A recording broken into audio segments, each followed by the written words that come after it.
Now we start in Syria, where the country's military has acknowledged that parts of the city of Aleppo have fallen to rebels and it sustained dozens of casualties in large-scale clashes.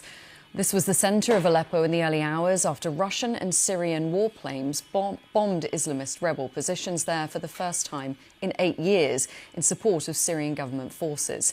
The rebels, led by the Islamist Hayat Tahrir al-Sham or HTS group, are reported to have taken control of the majority of Syria's second-largest city after launching a surprise offensive 4 days ago.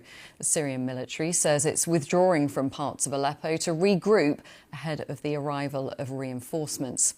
Aleppo was the scene of one of the bloodiest sieges of Syria's civil war, a conflict which first broke out in 2011.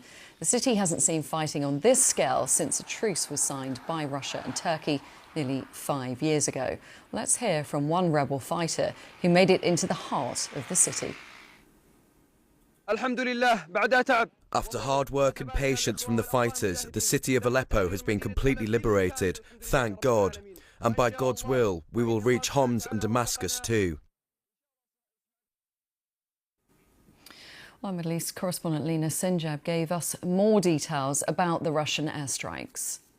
This offensive started on Wednesday by the jihadist rebels sweeping through several towns and cities, including reaching most parts of Aleppo. So it was expected that government forces and Russians to start some sort of defense, and that's what happened overnight with Russians' airstrikes against rebel forces, and this time in the city of Aleppo. We're still not sure quite where exactly and if there are any damages and what are the death toll after these airstrikes, but this is a sign that both the government and the Russians have moved to push the rebels back, and we're still watching to see how this back and forth battle will unfold and who's going to remain and control power in Aleppo. Although we've seen also reports that the opposition who used suicide car bombs to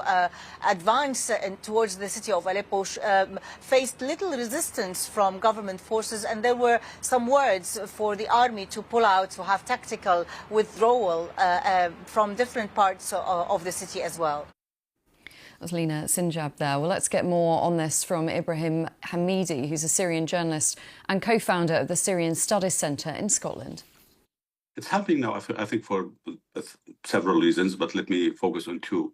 One is that after the big defeat that Hezbollah and Iran faced in Lebanon and Syria, between Israel and Iran, now the whole Iranian militias deployed in the western part of Aleppo been weakened, and the armed groups, the Islamists backed by Turkey, seized this opportunity to make some gains on the ground, and I think they were surprised how fast they were able to advance inside Aleppo.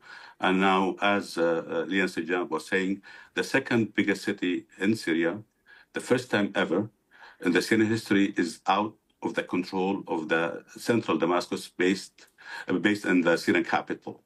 So now the armed groups backed by Turkey support the second largest city in Syria. And I understand that you've been speaking to a lot of people in Aleppo. How are they feeling about what is now happening? I spoke to some reporters on the ground in Aleppo and Idlib. It seems, as of now, the leaders of the armed groups, the leader of Hayat Tahrir al-Sham, HTS, they give clear instructions to their fighters not to harm any civilians, not to attack any properties, to try to control the city militarily.